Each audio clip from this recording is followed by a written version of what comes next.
बर' हारि दिनै बिटिआर गोरोबथानि थामथि बोसोर आरो बे सानखौ जोङो बड'लेण्डनि मोनफ्रोमबो साब डिभिजनाव फालिनाय जादों आरो 1000 टटेल 10,000 सुबुंनि बाइक रेलि लानानै दिनैनि सानखौ जोङो बड'लेण्डनि थाखाय गोजोननि सान पिस डे हिसाबै फोसावदों आरो फैबाय थानाय समाव बे 27 जानुवारिखौ जोङो पिस डे हिसाबै जों फालिलांबाय थागोन।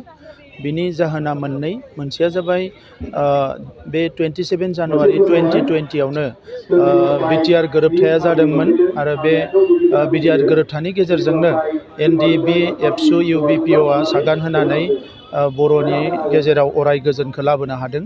स' बिनि थाखायनो बियो मोनसे गोजोननि सान।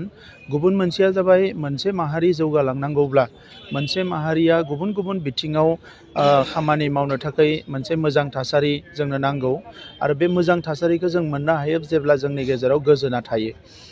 न'खर गंसेयावबो हिंसा जायोब्ला मोजां खामानि जाया, समाज मोनसेयावबो हिंसायारि थासारि थाबाय थायोब्ला मोजां खामानि जाया, बबेबा रायजो एबा हादोरावबो हिंसायारि थासारि थाबाय थायोब्ला जोङो मोजां खामानिफोरखौ साननो हाया। दा बिनिखायनो थांनाय 30-40 बोसोराव बर' माहारिया आलादा रायजो बिनानै, राजखान्थिनि मोन्थाइखौ बिनानै, जोंनि सुबुंनि मोन्थाइ, गुबुन गुबुन मोन्थाइफोरखौ बिनानै जों गोलाव सम सोमावसारबाय आरो बेवहाय रोजा रोजा सुबुङा जिउ गारनो गोनां जाबाय, जिउ जोबलांबाय, गोबाङानो पुलिस मिलिटारिजों हमजाबाय, बायदिसिना थासारि जोंनि गेजेराव फैदोंमोन आरो बेजों जोंनि गेजेराव जि मोनसे स्टेबिलिटि बियो जोंनि गेजेराव गैया जादोंमोन। नाथाय 2020 एकर्डनि उनाव दिनै जोंनि गेजेराव मोनसे गोजोन थासारि फैदों। बे गोजोन थासारिखौ जों अराय सम इयुनाव लाखिबाय थानांगोन, अब्लासो सोलोंथायाव जों जौगानो हागोन, रांखान्थि बिथिङाव जों जौगानो हागोन, समाज फोसाबनायाव जों साक्सेस जानो हागोन आरो जोंनि लाइमोनफोरनो, जोंनि फरायसाफोरनो इयुनाव मोनसे मोजां लामा जोङो होलांनो हागोन।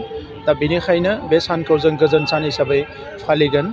मैयायो जि जोंनि 74थि रिपाब्लिक डेआव आसामनि चिफ मिनिस्टारा जोंनि गोदो गोदायनिफ्रायनो जि मोनसे गोलाव समनि सिमांमोन, बड'फा उपेन्द्रनाथ ब्रह्मखौ लानानै बयनिबो सिमांमोन जे जोंनि सिमाया संकष्ट सदिया जानांगौ।